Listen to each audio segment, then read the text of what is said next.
ગુજરાતમાં એસટી ભાડા વધારવાના મામલે કોંગ્રેસના આક્ષેપો બાદ ભાજપના પ્રવક્તા યજ્ઞેશ દવેનું નિવેદન સામે આવ્યું છે। યજ્ઞેશ દવેએ જણાવ્યું હતું કે 2013 બાદ ગુજરાતમાં એસટી ભાડા વધારવામાં આવ્યા છે, પરંતુ એ સમયે કોઈ ભાવ વધારો કરવામાં આવ્યો ન હતો।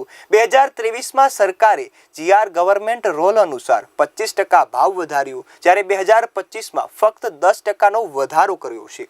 તેઓએ વધુમાં જણાવ્યું કે 65%ની સામે ફક્ત 35% ભાડા વધાર્યા છે, જે દર્શાવે છે કે સરકાર સસ્તું ભાડું જાળવી રહી છે। યજ્ઞેશ દવેએ પણ આક્ષેપ કર્યો કે કોંગ્રેસ હવે માને છે કે ડીઝલના ભાવ સ્થિર રહ્યા છે।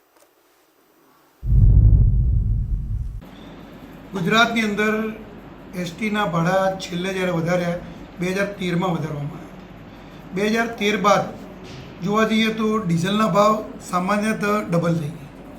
અન્ય ચીજ વસ્તુઓ ટાયર છે કે જેના ઓટો પાર્ટ્સ છે કે જે ગમે તે છે, દરેકના ભાવ ડબલ થઈ ગયા અને ડબલ કરતાં એટલે 100% કરતાં વધારે ભાવ વધારો થયો।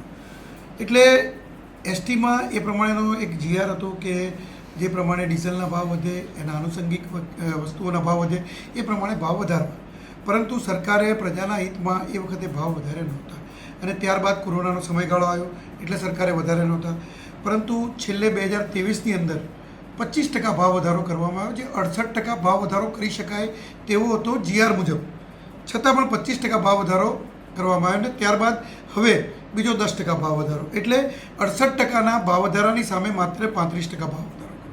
અને એમ છતાં પણ બીજા રાજ્યોની સરખામણીમાં ગુજરાત એસટીનું ભાડું એ 20% ઓછું છે। કોંગ્રેસ માત્ર ને માત્ર કોઈપણ મુદ્દા પકડી લેવાના, જ્યારે 10 વર્ષ સુધી ભાવ નહોતા વધ્યા ત્યારે કોંગ્રેસે એવું ન કહ્યું કે ભાવ નથી વધ્યા। મને મનીષભાઈની એક વાતમાં આજે ખરેખર ગમે છે કે મનીષભાઈ એવું કહે છે કે ડીઝલના ભાવ સ્થિર છે, એટલું તો સ્વીકારે છે કોંગ્રેસ કે ડીઝલના ભાવ સ્થિર છે।